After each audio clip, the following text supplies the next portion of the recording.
Maybe I ought to hire this guy. If he can do that for her, maybe he can do that for me. Because if you want more revenue, Story's going to do it, but you probably don't know how. So there's personal stories that you tell as a speaker at the front of the room. They create metaphors and create change. Customer stories that show that what you do creates results. Social proof. And then there are clinical stories for dentists, for doctors, that software engineers, whatever. They're a story of a customer using their technology, using their product, using their service, when it's more of a hard, storytelling skills is a soft service. A lot of my clients are in high tech. They're in pharma. They've got a very, very specific physical product to sell.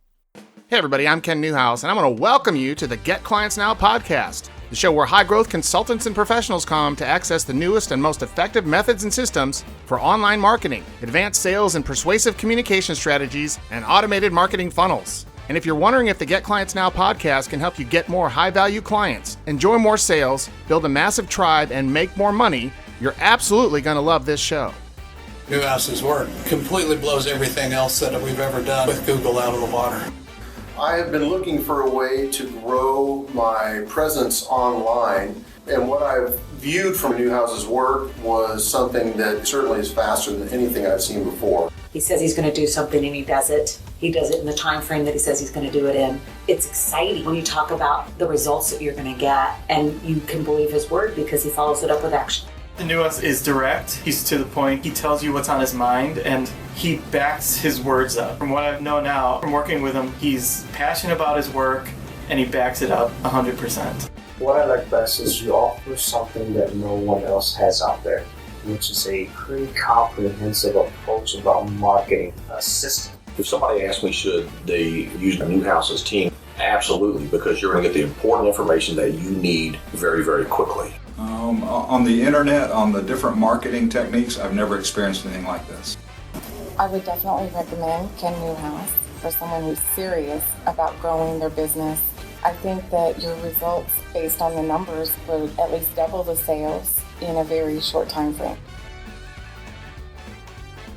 Hey everybody, Ken Newhouse here, and I'm going to welcome you back to the Get Clients Now podcast, where the one-size-fits-all marketing model is dumb, the client-centric business model is king, and the sales control system gives you the tools to build your tribe with certainty. This is episode number 332. Today's the second half of the interview I recently did with the world-renowned storyteller and storytelling for business expert and best-selling author, Doug Stevenson. And if you haven't had the opportunity to listen to episode number 331, that was our last episode where I did the first half of the interview with Doug, go back and listen to it because we're getting a lot of really good feedback on that particular episode. And before I bring Doug in on the show today, I want to quickly mention why stories and storytelling are critical to the success of your marketing as well as your business. Marketing, as it turns out, is the story that we're telling to our prospective clients, to our customers and patients. And then if we as business owners, as marketers, if we've actually done a good job, if we've done our job right, our prospects are going to retell this same story that we've told them to themselves, as well as to their friends, their coworkers, relatives, things like that. Now, in next week's episode, I'm actually going to explain why me and you and everybody else, all the people we're trying to get as clients, as customers or patients, tell themselves stories. Why do we tell ourselves stories? And why those stories are absolutely necessary for us to be able to deal with the deluge of information that all of us have to deal with on a daily basis. You know, the number one reason people believe stories, why we believe stories, is because they're compelling. When we're about to buy something, as an example, what do? We tell ourselves a story. Think about it. Let's look at your prospects. Your prospects covet things, whether it's a product or service, that they believe are either going to make them wealthier, that are going to make them better looking, skinnier, more successful, prettier, whatever it is, save them time, whatever it is. And they know their hot buttons better than you or any marketer can for that matter. So prospects tell themselves a story, a sophisticated tale, if you will. I guess that's one of the best ways to put it, that actually explains how this new purchase is going to satisfy their deepest needs, how and why, if they buy what you're selling, their whole life, everything in their life is going to be immediately perfect. And the important point that I want to get across to you today, the really important, relevant fact today that I want to get across to you, and like I said, we're going to talk about this in depth next week, but the story that your prospect tells himself about your product or service is primarily influenced by his worldview, okay? And this is a worldview that he had she had long before he ever learned anything about you, your company, your product, services, or anything else. And so why am I actually talking about your prospect's worldview? Well, because it's really, really important to your success. In fact, it's important for 3 primary reasons. Number 1 is attention. Your prospect's worldview determines whether he or she even bothers to pay attention to your marketing and your messaging. As an example, if she doesn't think that she needs a better website, she's far less likely to notice your Facebook ads or your AdWords ads or your direct mail ads or your whatever kind of ads you're running promoting the high converting websites that you build. Number 2 is bias. This one is huge. Okay, this is absolutely incredibly important. Everyone, listen to me very carefully. Everyone carries around a list of grudges and wishes. And when a prospect is exposed to your marketing and messaging, those predispositions instantly color all of your information.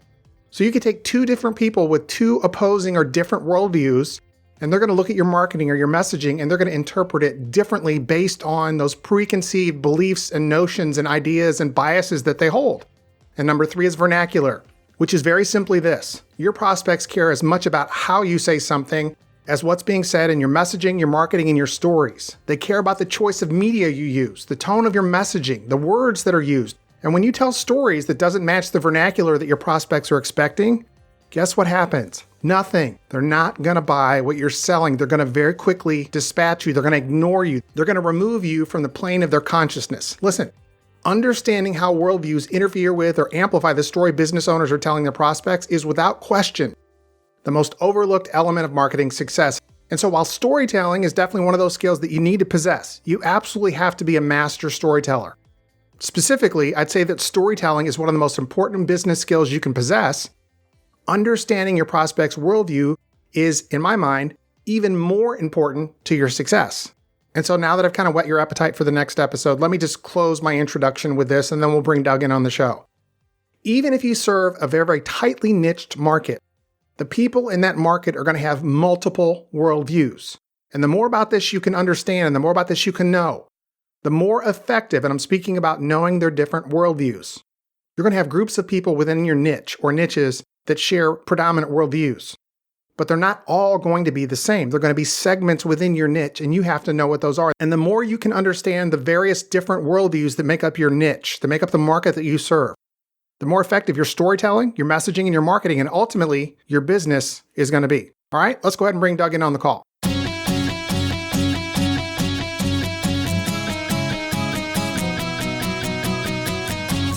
It's interesting, we mentioned dentists earlier, but a lot of dentists and then these divorce attorneys, they have women that are coming in that have actually been jilted by their husband. I'll just give this as a quick example. And so their husband left them for a younger woman. Their self-confidence is destroyed. They're not feeling good about themselves. And these are really sweet, adorable, lovely, beautiful, talented women in a lot of instances, the way they've been described to me, and some of them I've actually met. And there have been a couple dentists, and I know this one attorney that were able to tell stories, and then you mentioned your story. Well, going back to, I mentioned dopamine earlier, but you can release oxytocin. You can trigger the release of oxytocin in the person listening to you, a patient, a client, whoever. You can trigger that, which is going to create a feeling of them wanting to bond with you and being more trusting of what you're telling them. And so you can literally, a person mentioned this one time, and I don't agree with the way he put it, but he said you could literally be a drug dealer. And I know we have a lot of problems with drugs, and I'm not a drug user, and I'm against utilizing drugs, recreation or not, different topic, but you can literally cause different neurochemicals to be released within your prospect or your client or your patient's brain to cause them to have feelings towards you, or like trust and belief and confidence and things like that. And so the story you just gave was an awesome story. One of the other questions that I had, Doug, is that literally everybody knows. As you mentioned earlier, I know it. I do my due diligence before I have a guest on, but as far as I can tell, virtually everybody online knows, people in the know, people who are studying this, wanting to use storytelling to improve their business success, whether it's a professional, small business owner or a corporation, everybody knows like you're the guy, or you're one of the handful of guys at the top or gals at the top. And my question is this. I'm going to challenge you a little bit here, because what I want to know is, do you walk the walk? And I think you do, but I want to just throw it all out here. How do you get your new clients? How does Doug Stevenson get his new clients? Is he utilizing the same stuff he's telling us to use? Or in fact, is there another way you're getting them? Well, obviously, one of the ways that all of us who are speakers find our place in the marketplace is by getting up and giving a speech, and people see you. They see you, they feel you, they experience you, they hear your stories, which nobody else has.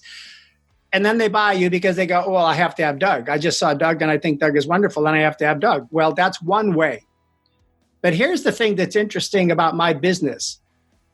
Most of my business comes from Google searches, from people who don't know who I am. They do a Google search, they find me, they filter on down through to my website, they look at things on my website, and then they contact me. And more often than not, I say to them, so you were on my website?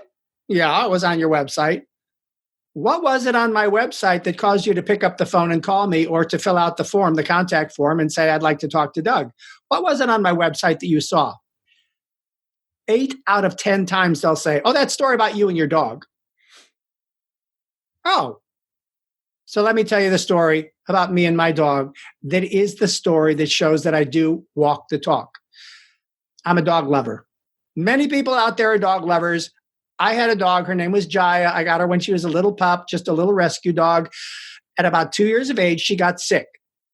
And I had never, as an adult, had a dog that got sick before, but I could tell it's like she's not eating dinner and she's lethargic and something's wrong with my baby.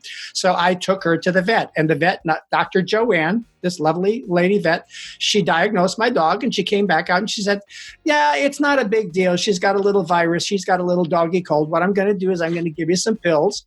You give her one of these pills at dinner and one of these pills with breakfast. I thought, okay, fine. She gave me a little tutorial on how you give a dog a pill. I went home. At dinner time, I called Jaya over. Jaya. And she came over and I talked to her. I said, Jaya, Dr. Joanne said that I need to take this pill and I need to put it down into the back of your throat. And if I hold your mouth closed, you're going to swallow it. So I did that. I took the pill and I opened her mouth and I shoved it down into the back of her throat and I held her mouth closed. And everybody who's ever done it with a dog, you know what I'm talking about. And I held the dog and I stared at her and she stared at me because I couldn't tell. How do I know that she swallowed the pill? She wasn't moving at all. Nothing was happening. She just stared at me. So I held it like this for about 60 seconds, finally went, okay, well, I guess you've done it. And what did she do? She spits up the pill, right? Everybody who's ever tried this knows what I'm talking about. It's supposed to work. Maybe it works 1 out of 10, but it didn't work with Jaya. I went through 2 pills like this and I thought, this is expensive. These pills are expensive. It's not supposed to work like this. I looked up at the clock. It was after hours. I thought, who do I know that has a dog that's probably my friend John. I called my friend John. I said, John, Jaya is sick and I'm giving her these pills and she keeps spitting them up. What do I do? He says, well, do you have any peanut butter? Do I have any peanut butter? What does that got to do with anything? Yeah, I've got peanut butter. Scoop some peanut butter out, put it in your palm, take the pill, hide it inside the peanut butter, and she'll swallow the peanut butter and she'll get the pill. Hide the pill in the peanut butter? Really? That's going to work? And he said, yeah, it'll work. I said, okay, I'll call you back. So I did that. I got a scoop. I put it in my hand. I took the pill. I stuck it in there. I held it down to Jai. And what does she do? She swallows the peanut butter. And she swallows the pill. It was so cool. It's like, oh, my God, I got her to swallow the pill. What the heck does this have to do with storytelling and business? The pill. Everything. The pill is good medicine. It's data. It's facts. It's your product. It's your service. It's what you usually do to explain what you do. But if you shove it down people's throat, if you just explain what you do with data and logic, they don't swallow it. The person listening to you doesn't necessarily swallow it. They don't change anything. The peanut butter is sticky. It is delicious. It is story. I teach people to hide the pill, their data, their science, their compliance in the story butter, in the peanut butter. So when I say hide the pill in the peanut butter, my clients, the people who contact me, they hear that story and they go, that is exactly our problem. We are shoving our content down people's throats. We've got all this data, we've got all this science, and it's not convincing. It doesn't create an emotional connection. We need you to teach us how to hide the pill in the peanut butter. That story sells me. It's made me millions of dollars. It's gotten me hired all over the world because story is the universal language. Giving a dog a pill is kind of a universal experience for a lot of people, and it's a metaphor. I'm not expecting my high-tech clients like Google and Microsoft to hide a pill in a peanut butter. No, they get it. He's talking about the metaphor of we've got too much content, we've got too much data. He can teach us how to have just a little bit of data inside a story. I don't know how he's going to teach us to do that, but that's what we need. Let's hire Doug. Nobody else has the pill in the peanut butter story, and none of you can use it because it's mine. That's sweet. Doug, that's one of the things that I teach, and I'll just throw this in very quickly. You and I talked about this, but the dentists that I work with as private clients, not the people that are members in my coaching group, but like private clients, these are all six-figure clients. They're all very high-end cosmetic or restorative dentists, biorejuvenation dentists. And one of the ways that I was able to help them is by studying people like you and then taking that information and teaching them how to actually take their dentistry data, if you will, and wrap it in some peanut butter and give that to the patients. And when I can teach them to do that, the success rate they have, their case acceptance rate, the number of people that actually say, hey, listen, sure, yeah, this is a $50,000 case. I want a full set of veneers. I want a full mouth, whatever it is, their success rate, their case acceptance rate has gone through the roof. And so I just want to give you a personal thank you. Obviously, I can't use the peanut butter story and the dog, but I've got my own version of that, and I kind of work the stories with them. But this is absolutely a slam dunk. You wrap the data in a story, and the logical, cognizant firewall that people have up, that, I hate to say it, I hate to use this, it's a clean show, but the BS detector people put up, okay, because they're afraid everybody's out to sell them something. I mean, think about that. You go to a business and you're worried they're going to try to sell you something, but yeah, that's how people think. But the fact is, they want you to sell them. They just want to be convinced. They do, but they all have this. Yeah. They want to trust you. They want to know that you're not going to rip them off. You're a good person. You're going to take care of them. Absolutely. And they'll give you all the money in the world if they trust you. And there's a variety of stories which I want to get to next. There's not just one story we tell. So we're not just telling people, hey, tell the peanut butter and the dog story, your version of that, because that's Doug's story. There are other types of stories we can tell. So from watching you and your videos and watching your trainings, I think what I gathered from you is that you can tell personal stories. You can tell stories and experiences and outcomes that maybe your patients have had, other patients or your other clients have had, or people that you've worked with, and your life stories. Like one of the stories I love to tell, I share it with you. I won't share it now, but it's my dump truck story. I was hit head on by a dump truck, and 18 surgeries later, and almost, being in a coma for 9 days and almost dying. I'm actually thankful. I'm living with the problems from that still today. I will for the rest of my life, but I'm thankful that it happened because it steered my life in a completely different direction. So Doug, tell us about the different types of stories that we can utilize when it comes to selling our products and services. Well, first of all, there are personal stories. And when we tell a story from our life, we look at it in terms of what does this teach? What lesson did I learn from this event in my life, from this moment in my life, overcoming this adversity, this challenge? What lesson that I learned that would be applicable to other people, that I could share with other people out of the desire inside my heart and soul to be of service to other people? So I tell personal stories. I tell personal stories that are just sweet and lovely personal stories. One of the stories that people can watch is this True Love Story. It's on YouTube, Doug Stevenson True Love Story. And it's a video of me telling that story in front of a live audience. And it's just a beautiful story. But oh my gosh, the power of that story for people to let go of whatever it is that they're holding on to is very powerful. So I've got a lot of personal stories about things that have happened in my life. Every time something happens in my life, I ask myself, that was interesting. Okay, that was kind of interesting what just happened. What's the lesson? So personal stories are great because they can be metaphors for something else if you can attach a lesson, a principle. Now, there are also customer or client stories. And I have a number of client stories that I tell that give me social proof. One of them, quite simply, is this.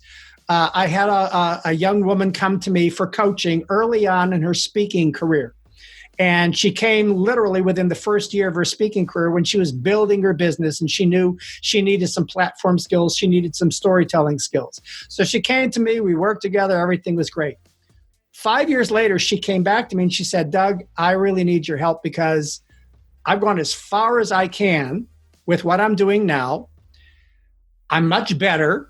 I'm making a full-time living. I've earned my designations, all kinds of successes, but there's a story that I want to tell and I don't know what to do with it. It's my cancer story. And I don't know how to tell my cancer story with my topic of networking. I don't know how to put that together. I have an idea, but I need your help to craft it and tell it correctly because it's emotional and I'm scared of it. And so we worked together for a couple of hours, private coaching in my studio. We worked together on how you can do this, how you can approach it, how you can craft it. What are the moments? How do you hold the moments? How do you work your way through it? We worked on it and she said, okay, I'm committing that I'm going to do that story in my next keynote. She went out and she did the keynote. She called me back afterward. And I said, so how did it go? She said, Doug, I have never felt that level of emotional connection with my audience in my entire career. And I'm talking hundreds and hundreds and hundreds of speeches. I've never felt that before. I mean, I could feel it. While I was telling the story, I could feel it. And I said, well, that's great. I mean, did you get some feedback? And she said, oh my gosh, people are coming up to me like crazy. They're just blown away by that story. And then she added a little coda to the end. She said, and you know what's interesting, Doug? I sold more books at the back of the room than I've ever sold in my entire life. Oh my gosh, I sold more books. So this story illustrates not only did the story work better for her and for her audience, but there was a monetary benefit. She sold more books. Well, do you think she also got more referrals, more speaking gigs from it? Because she blew people away. Now, that's a story that's a customer story, a client success story. And in that story, you would probably end up thinking, he does private coaching? Maybe I ought to hire this guy. If he can do that for her, maybe he can do that for me. Because if you want more revenue, story's going to do it, but you probably don't know how. So there's personal stories that you tell as a speaker at the front of the room that create metaphors and create change. Customer stories that show that what you do creates results. Social proof. And then there are clinical stories for dentists, for doctors, that software engineers, whatever. They're a story of a customer using their technology, using their product, using their service when it's more of a hard, storytelling skills is a soft service. A lot of my clients are in high tech. They're in pharma. They've got a very, very specific physical product to sell. A software, a hardware, a whatever that is. It's not a service, it's a product. Well, now you can tell a clinical story that creates social proof of a customer and how you and your product help that customer get their results. And once again, it always has to be crafted with the 9 steps of story structure. It's got to have emotional triggers. It's got to have details. It often has dialogue. It's complex. Creating a story that works and will create millions of dollars of revenue isn't easy. It's complex. That's where I come in. I'm the story strategist. I help people to understand about story what they understand about their business. So I build a bridge between what I do and what they do. And at the end of the day, the customers can cross over that bridge. You know, one of the things, Doug, that I really liked about your method was one of the problems that I see, again, especially with dentists or even some of my other high-value clients, is they want to make their service themselves or their product the main character, like the star, the hero of the story, when in fact, to tell a good story, to create social proof, I'm an advocate for social proof in the sense that I teach every single person I work with, client, member, doesn't matter, get video testimonials, outcome-based video testimonials from your patients, your clients, customers. That's one form of social proof that is invaluable. But to tell a story where you can actually slip social proof in there, one of the primary mistakes that I see people making is they make themselves or their service the hero of the story, when in fact, it should be your patient that you worked on before or your client that you helped before. That should be the hero of the story, not you. Well, you end up by default being the hero in the story because your product, your service, your ability to help someone got them their result. Right, but you tell they got where they wanted to go. So they are the main character in the story. Yes, bingo. But you are the Yoda. You're the one helping them along. In Star Wars, Yoda is not the main character. Luke is the main character. That's correct. Heroes are weak. Luke is the hero, but who's the wise person that helps Luke? Yoda. Yoda. Well, in many of my stories, I'm the Yoda or somebody else is the Yoda. You have to be, yeah. Heroes are weak. Heroes are weak. Heroes don't want to take action. Heroes need someone like you to guide them so they can accomplish, they go on their hero's journey, so to speak, and they can obtain the end result that they want. And they need someone like you to do that. They need someone like me to do that. A person who wants a full mouth set of, wants a beautiful smile makeover, they don't go to Walgreens and buy some glue on nails and stick them on. There's nothing like that. So they go to a mentor, a trusted advisor who can help them.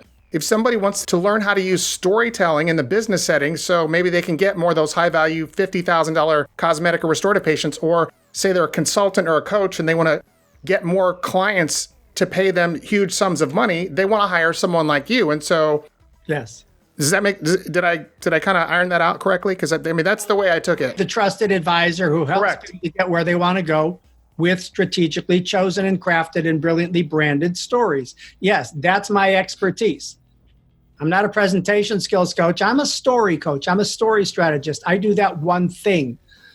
And so, yes, whatever business you're in, story will help you get where you want to go.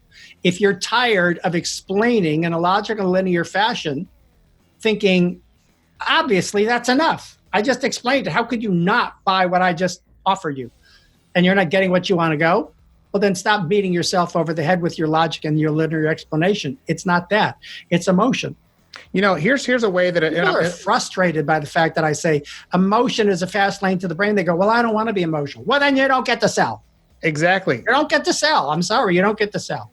Speaking of delivering your information in a linear, factual, logical, boring fashion, one of the best ways to know that you're doing that, as an example, if you're a dentist, is when you throw it out on the line, you do your case presentation to your patient, and they say, I'm going to have to go home and think about it, or I'm going to have to go home and talk to my spouse. You just laid it out in a linear, logical, boring, lame fashion, and you didn't trigger emotion. You didn't use these strategies Doug is talking about. Same thing with your if you're not a dentist, if you're a coach or a consultant, same process applies. I'm going to have to think it over.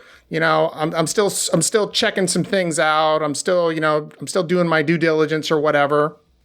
It's because you're not utilizing story to elicit emotion and engage the brain. And again, I love story is the fast lane to the brain. I just love that. I think that's brilliant. What about the 9 steps? You've mentioned it so many times now. Break that down for us, because I got to know about this. And I know I could just tell if I don't follow up with this, I'm going to get emails saying, why didn't you ask him about the 9 steps? So, well, basically the 9 steps are, I take what I learned in Shakespeare, what I learned when I watch a movie. And I'll use the story of Titanic to give you an idea of what I mean. The movie Titanic. I never saw that movie, so go ahead.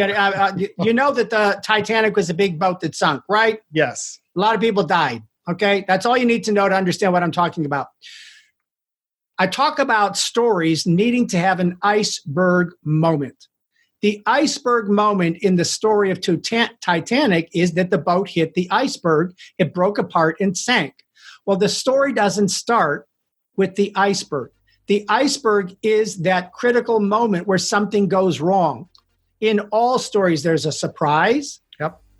There's an obstacle. There's a crisis. There's a misunderstanding. There's a bad decision. Something goes wrong. In Titanic, it was the iceberg.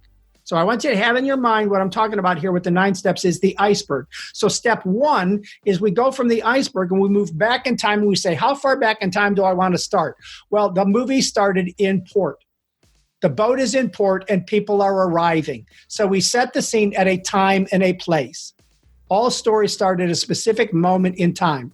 3 weeks ago when I was at Walmart. Last September when I was running a 5K. Christmas morning. 1998. Anything that you do to set a time and a place is the beginning of a story. So Titanic starts in port and it moves forward introducing the characters, which is step 2. Step 3 is you begin the journey. The boat leaves port and it starts going out onto the ocean. There's all kinds of character development. Step 4, you encounter the obstacle, the iceberg. Okay, step 4, you encounter the obstacle. Step 5, you overcome the obstacle. What goes on in Titanic is most of the movie is after the iceberg. How do people deal with it? What do people do? What choices do people make? So step 5 is overcome the obstacle. Step 6 is resolve the story. So in your story, you're going to encounter an obstacle, you're going to overcome the obstacle, you're going to resolve the story and say, how did things work out?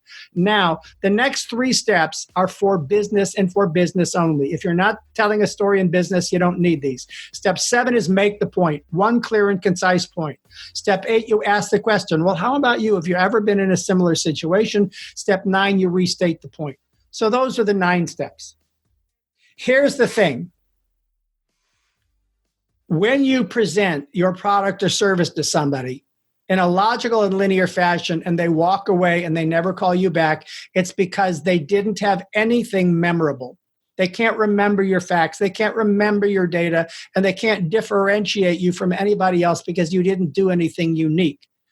I don't mind when I get a call from somebody and they talk to me and they say, well, this is a big decision. We're talking to 3 or 4 other speakers. Let me get back to you. If I have left them with the pill and the peanut butter story, if I have left them with an impression of who I am and how I care and why I do what I do in my backstory, if I've left them with that, they go back and they start talking about all of the speakers that they've considered. Somebody is going to go back and say, you know, it's interesting that Doug Stevenson, he told me this story about his dog. They are now a story surrogate for me. They are now telling my story for me in that room. They are selling me over someone else because they can remember my story.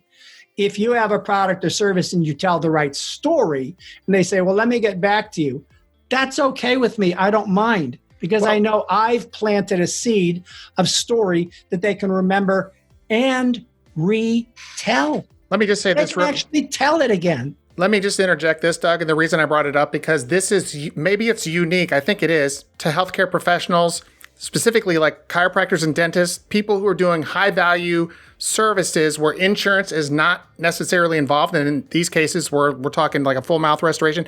Insurance is not involved. So when you hear a patient say, I got to go home and talk it over with my spouse, or I'm going to go, I'm still shopping around, or I'm still checking things out.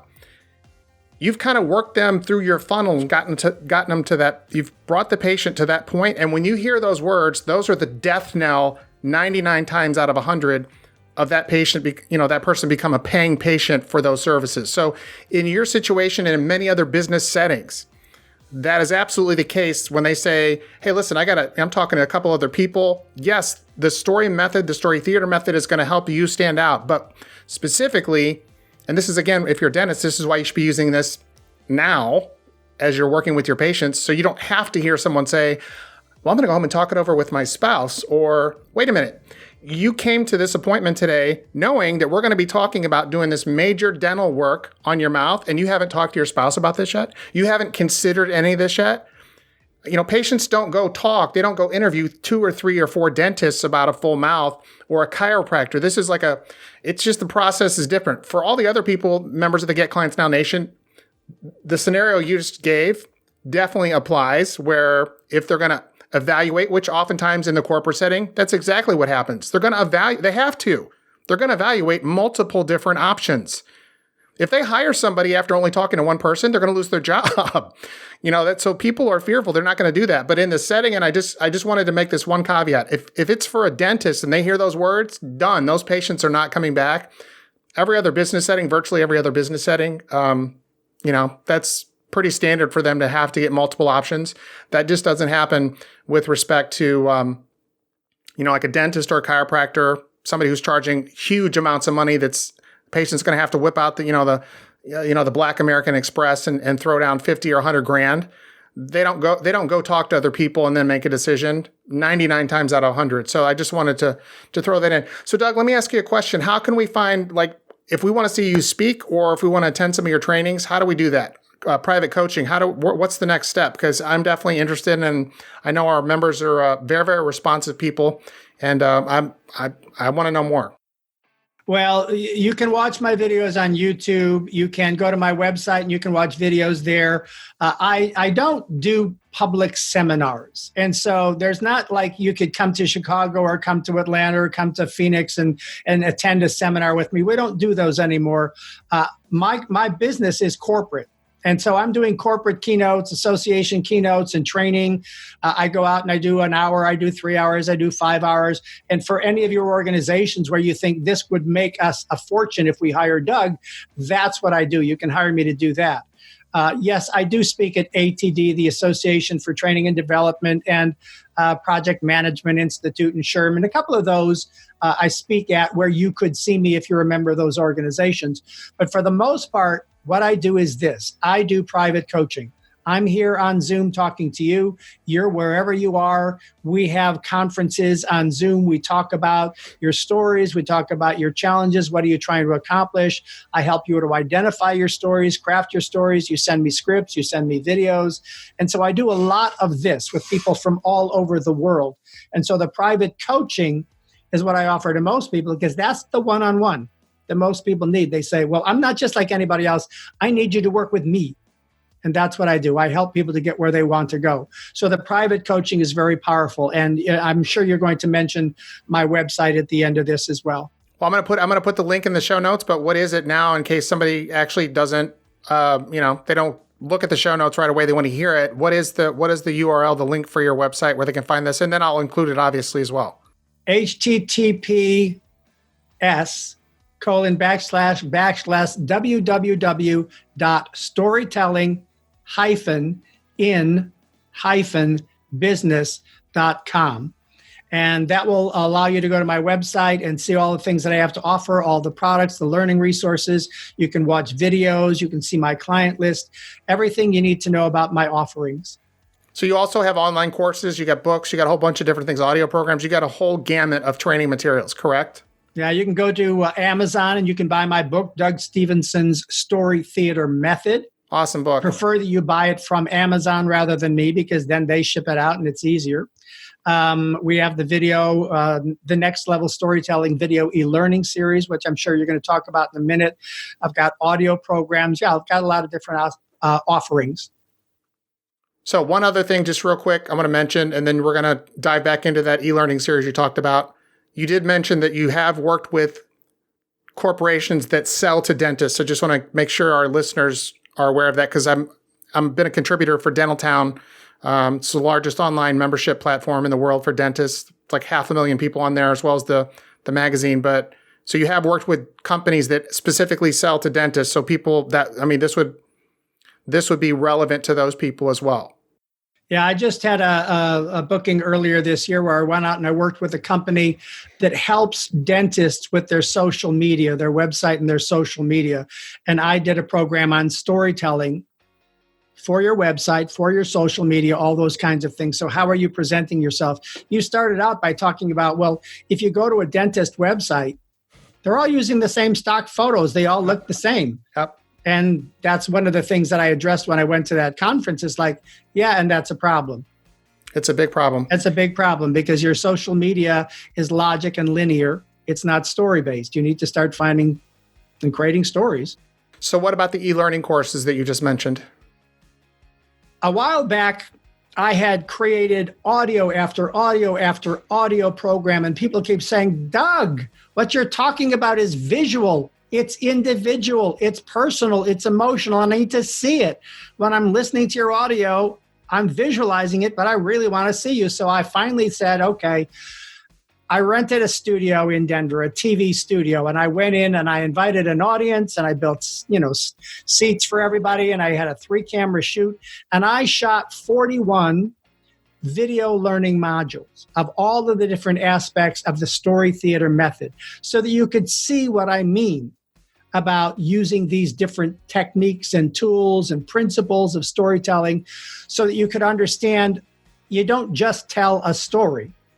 If you want emotion to be part of your story, you need to feel it. And so with the video e-learning modules, people have been able to study me presenting and teaching what it is I do through video by watching me do it. So I give examples. I'll teach something, and then I'll do it, and then I'll debrief it. So it's an amazing resource for people who want to see and feel and experience what it looks like to tell a brilliant story. Awesome. Okay, so here's the last question, and I never tell guests I'm going to ask this, but I do ask 3 questions for every guest, not 2. What is the one question today that I didn't ask that I should have asked? I should have asked you. What's the one question? Well, actually, you asked questions about how stories work, and you talked about oxytocin and how the amygdala, does the emotion cause the amygdala to release dopamine and all of those. I mean, there's a lot of reasons why stories work chemically as well as emotionally. They literally shift the internal physical and emotional environment of someone while they're listening to the stories. So you did a pretty good job of setting up how do stories work? Why do stories work? We've covered pretty much all of that. I guess one other aspect is where else can you learn about me and from me? And one of the places I would suggest that you go is to LinkedIn and find my profile on LinkedIn and follow me on LinkedIn, because I just posted a video this morning. I post videos, I post articles, I post all kinds of things on LinkedIn. I have a storytelling in business, group on LinkedIn. Sweet. And that's a place where you can get little nuggets, little bits and pieces and nuggets along the way while you're trying to get to know me a little better and consider whether or not you want to hire me for your company or for a conference or for coaching. All right, guys, that wraps up the second part of the interview with Doug Stevenson. Again, if you'd like to know more about Doug, or if you'd like to access some of the resources he's provided, I'm going to go ahead and put those in the show notes for you. And then again, remember, on our next episode, I'm going to be diving into why it's important to understand worldview and how that applies to not only your storytelling, but your messaging and, more importantly, your marketing success and the success of your business. So thanks for listening, and we'll see you guys on the next episode. If your business is struggling and you can't crack the online marketing code, and you'd like to access the newest and most effective strategies, systems, and tools that are working right now in the trenches, check out the funneltribes.com online community and discover how thousands of consultants and professionals just like you are transforming their businesses, building massive tribes of loyal clients, and making more money.